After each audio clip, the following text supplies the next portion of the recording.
industri keuangan ya. Ya, industri keuangan itu industri yang capeknya nomor 100, meskipun untungnya kecil. Akan beda, bisa dibayangkan. Ya, petani untuk memperoleh keuntungan 30 juta, dia harus nyangkul 1 hektar selama minimum 4 bulan. Sementara pinjol, dia nggak butuh waktu selama itu 30 juta. Ya kan? Memang industri keuangan adalah industri yang very simple. Dahsyat ya. Produk yang ditukarkan adalah uang. Betul. Wah, nggak perlu keringet. Nggak perlu keringet. Gitu kan.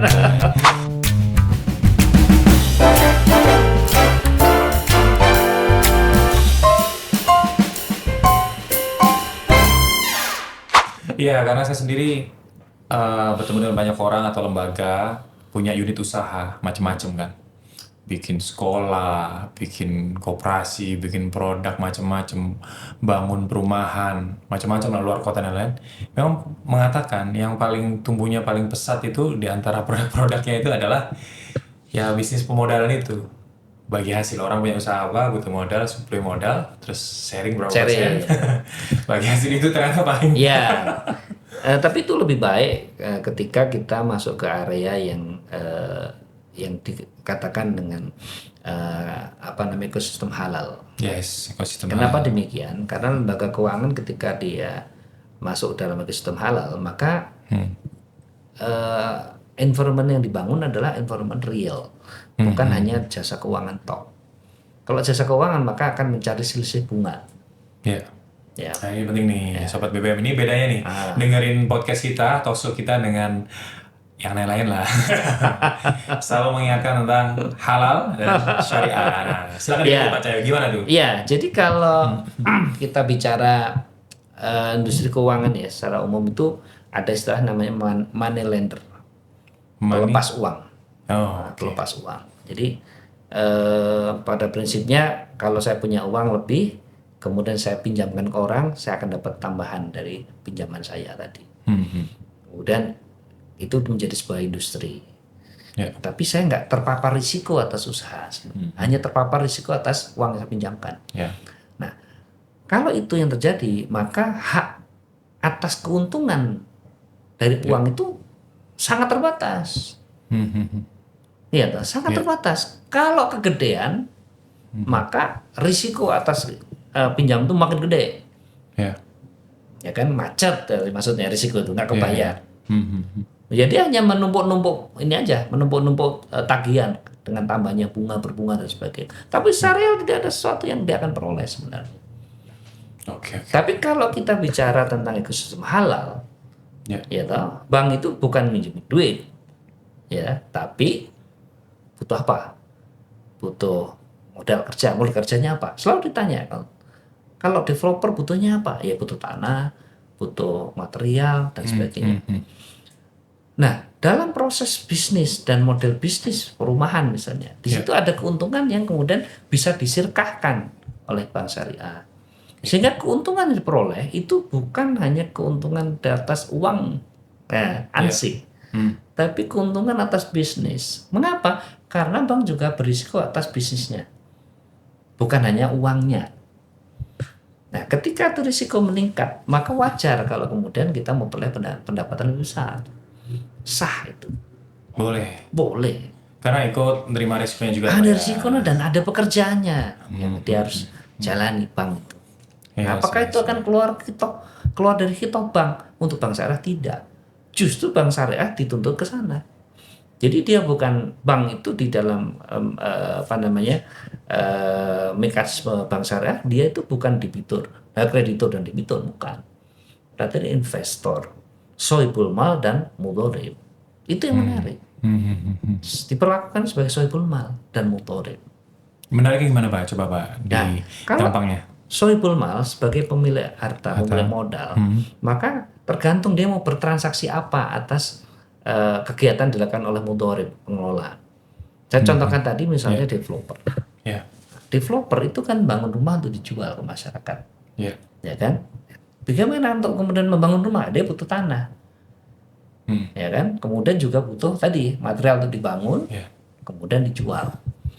Ya kan? Nah, dalam bisnis prosesnya itu ada namanya RAB, ya kan? RAB, rencana anggaran dan biaya. Di situ diketahui berapa modal, berapa biaya, dan berapa keuntungan. Kan gitu. Nah, bank ketika dia menjadi mudhaf dan menjadi sohibul mal, mengambil porsi dari salah satu modal di dalam RAB tadi, maka dia akan berhak atas keuntungan. Dan keuntungan itu bukan keuntungan atas uang, tapi keuntungan atas bisnis. Keuntungan atas bisnis. Itu yang menarik dan bisa dipastikan jauh lebih besar dibandingkan keuntungan atas uang. Jadi orientasinya ke bisnis itu ya Pak ya, bukan seberapa besar uang yang kita taruh. Betul.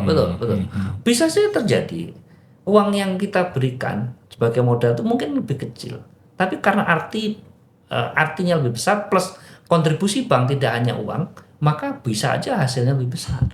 Maksudnya kontribusi bukan hanya uang itu, banknya juga ikut ngawasi. Iya, betul. Dalam hal perencanaan, advice, betul. ikut promosikan. Betul. Jadi terlibat di dalam proses bisnisnya. Gitu. Yes. Itu yang menarik di perbankan syariah. Jadi model bisnisnya itu ada keterlibatan keduanya Pak ya.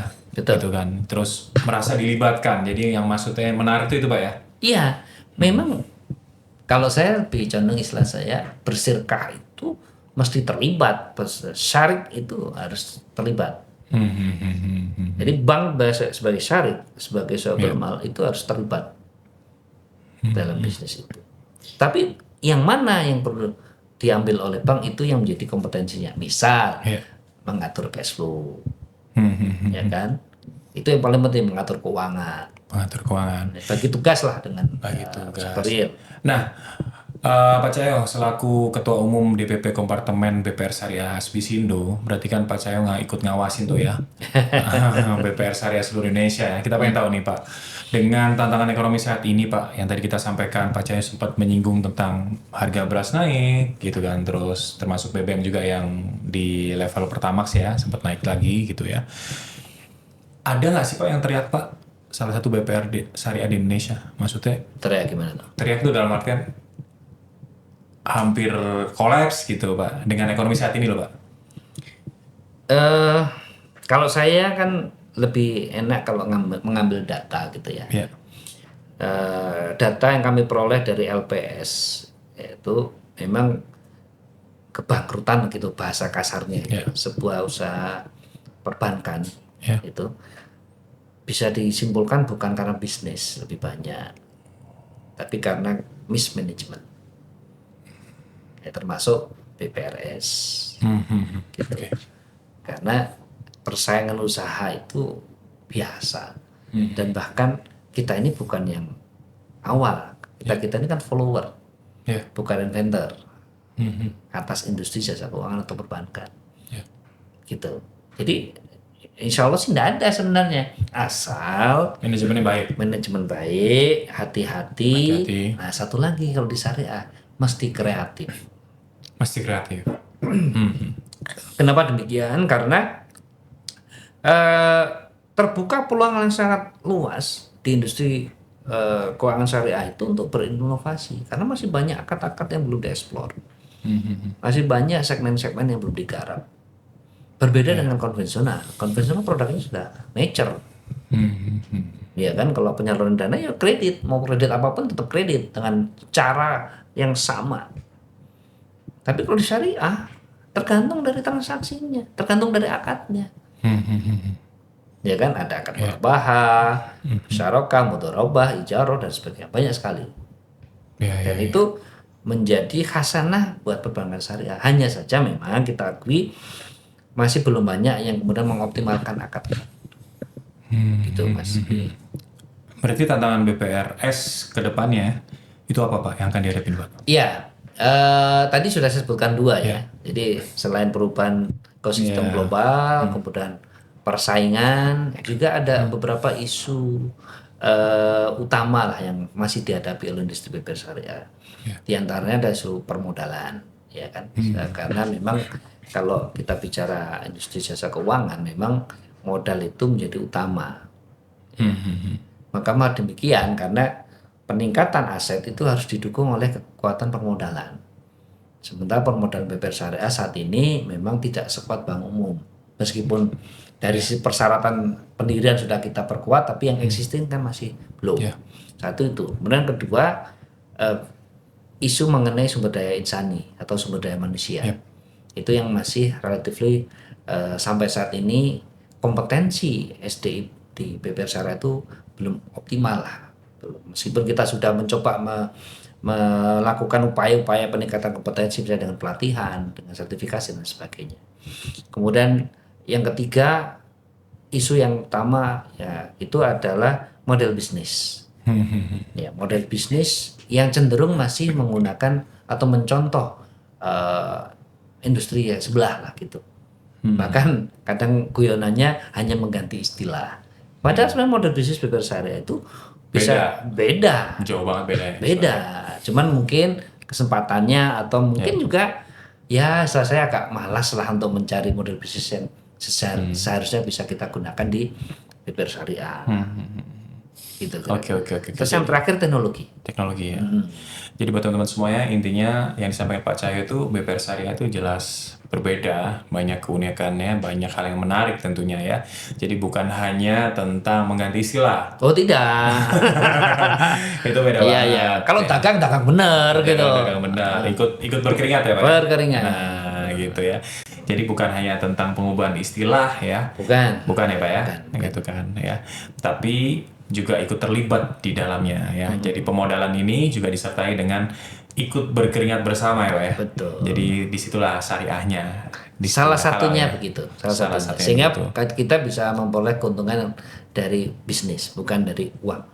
Ya, jadi orientasinya ke bisnisnya, ya, bukan dari peminjaman uang ya Pak ya. Dan itu menarik, benar-benar demikian. Jadi dengan terlibatnya bank di dalam proses bisnis mitra kita, maka kita bisa selain memberi advice, kemudian memberi bantuan asistensi dan sebagainya yang kita bisa mampu, juga mencegah terjadinya side streaming, penyalahgunaan. Nah, kalau bentuknya dana atau barang modal itu bisa disalahgunakan oleh nasabah atau mitra lah gitu. Iya, kayak fraud gitu Pak, fraud ya. Jadi misalnya gini nih, misalnya ya, kalau kita bicara kredit ini, ada usaha misalnya, agen LPG atau gas, gas butuh dana 1 miliar untuk deposit. Pembelian deposit, biasanya Pak deposit itu sekian DO gitu kan. Dana udah kita berikan 1M, tapi faktanya nggak dibeliin DO ke Pertamina, hanya separuh untuk beli DO, separuhnya lagi untuk yang lain. Dan bank tidak tahu dan mungkin tidak mau tahu kalau kita nggak mau terlibat langsung. Yang terjadi kan bisnis tidak tumbuh. Karena seharusnya dananya digunakan untuk yang harusnya analisa kita itu untuk 1 miliar untuk peningkatan omset. Ya, tapi karena separuhnya digunakan untuk yang lain, nggak naik omsetnya. Kalaupun naik tidak sesuai dengan proyeksi. Nah, kalau bank syariah dia harus masuk ke dalam sana, mengawasi apa betul. Bahkan bank yang membelikan, DO-nya beli bank. Jadi konsumen betul-betul hanya terima DO itu. Oke. Gitu, itu yang menarik. Jadi bisnisnya jadi lebih bagus. Itu misalnya contohnya Pak ya, gitu kan. Jadi menarik banget ya sobat semua ya. Jadi kita diawasin tujuannya untuk meraih benefit ya atau manfaat bersama ya Pak ya. Jadi di sini polanya Bank Syariah itu perbedaannya ikut mengawasi, tapi yang mengawasi yang nggak negatif nih. Tidak hanya mengawasi, bahkan terlibat. Iya. Terlibat. Di mana terlibatnya? Mana kompetensi dari bank? Misalnya nih di tempat kita ini ketika kerjasama dengan developer, kita punya kompetensi ngelola keuangannya. Kemudian kedua, kita punya legal yang juga bisa membantu untuk pengurusan legalitas, perizinan dan sebagainya.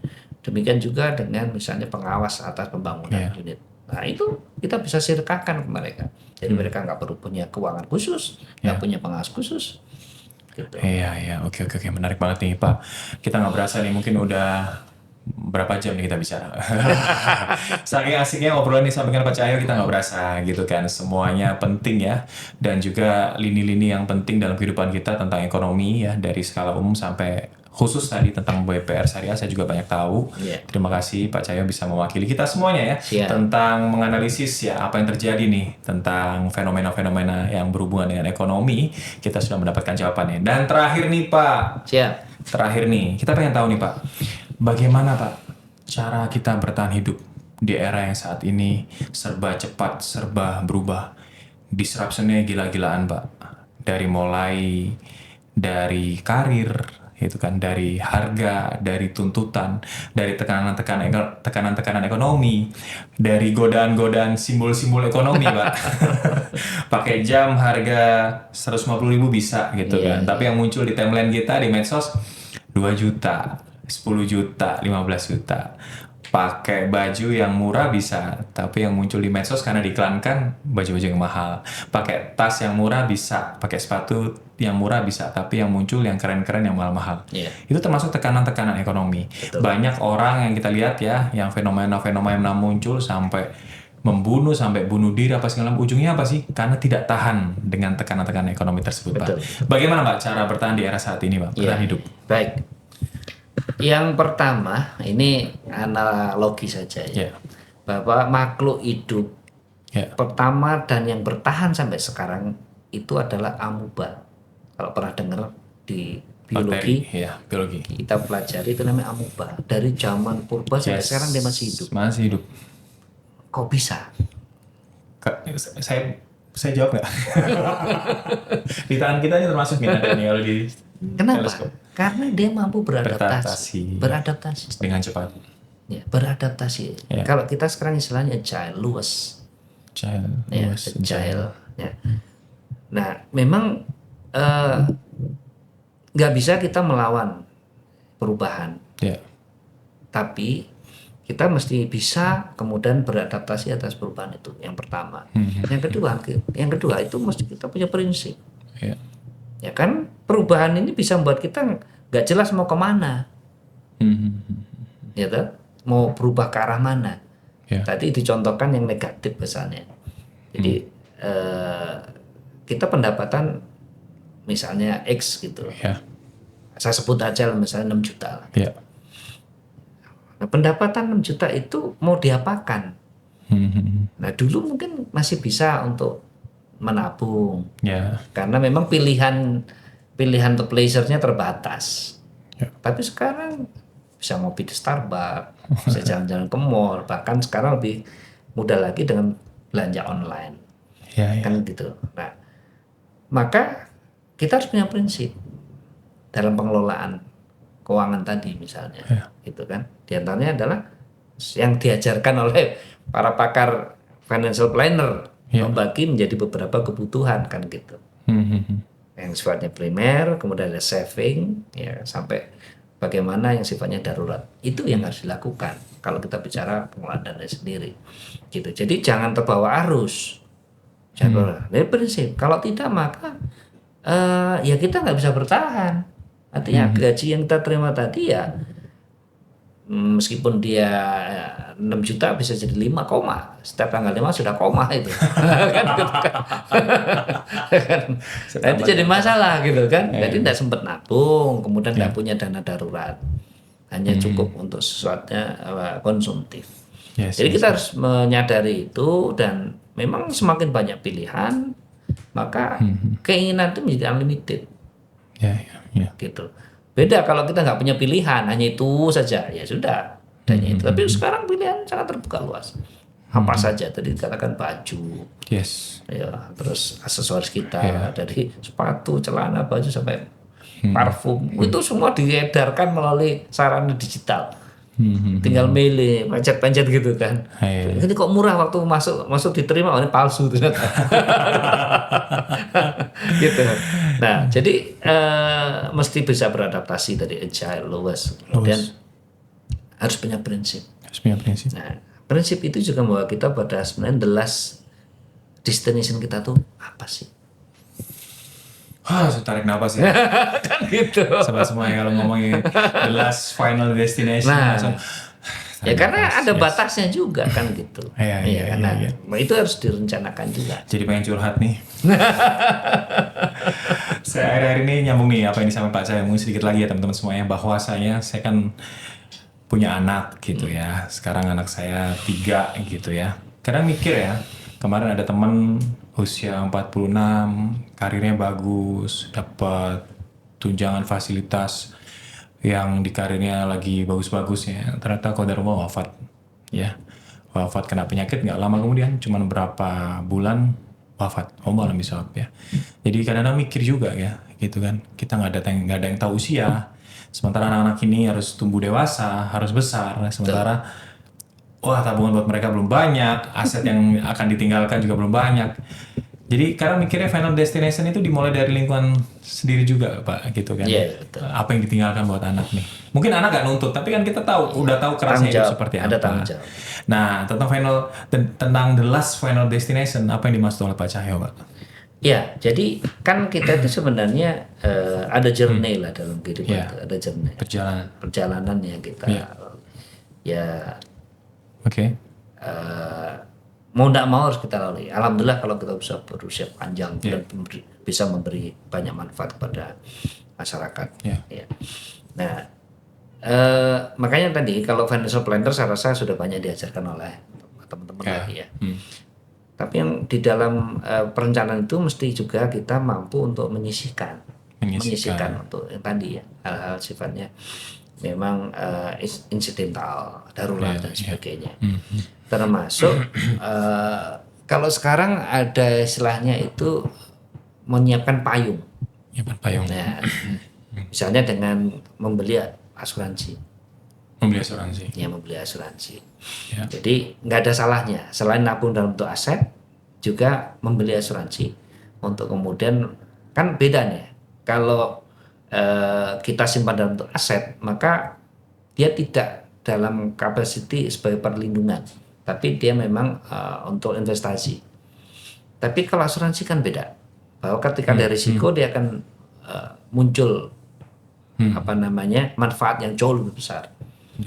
Gitu. Itu saya rasa lebih baik, lebih bijaksana. Baik itu asuransi kesehatan, asuransi kecelakaan, asuransi kematian dan sebagainya. Asuransi jiwa maksud saya gitu. Itu saya rasa sudah mulai dipikirkan juga dan dijalankan. Gitu. Jadi kayak temannya Mas Odi tadi, kalau misalnya ya dia sempat beli asuransi yang kemudian dia bisa mengcover, ya kan disyaratkan ahli waris. Let's see misalnya anaknya berapa?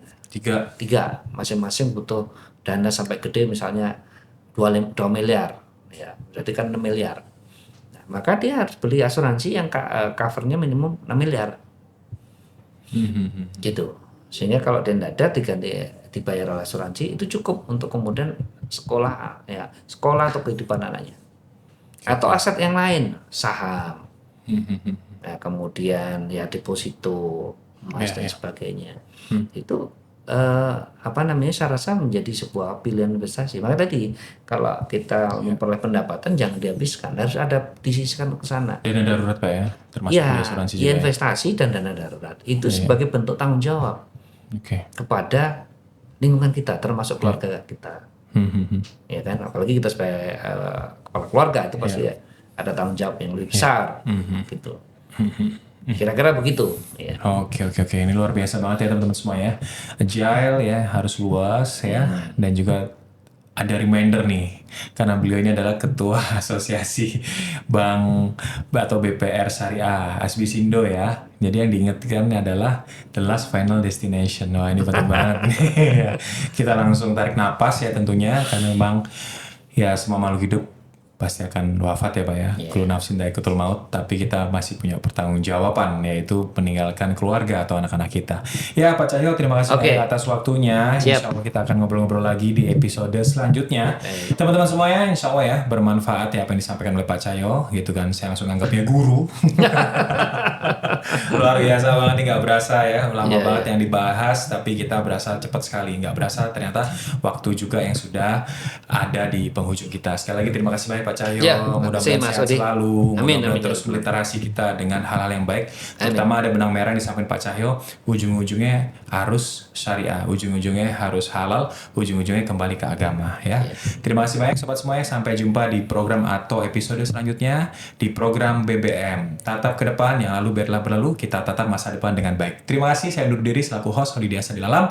Wassalamualaikum warahmatullahi wabarakatuh. Waalaikumsalam warahmatullahi wabarakatuh. Mas saya pusing mas gitu kan. Terima kerjaan 3 bulan ngundurin diri, terima lagi 4 bulan ngundurin diri. Saya baru tahu itu 3 bulan 4 bulan. Ternyata baru seminggu ini ada. Kan udah komitmen ya. Udah tanda tangan. Kalau nggak mau kerja seharusnya jangan terima. Bisa buat yang lain, bener nggak Pak? That's right.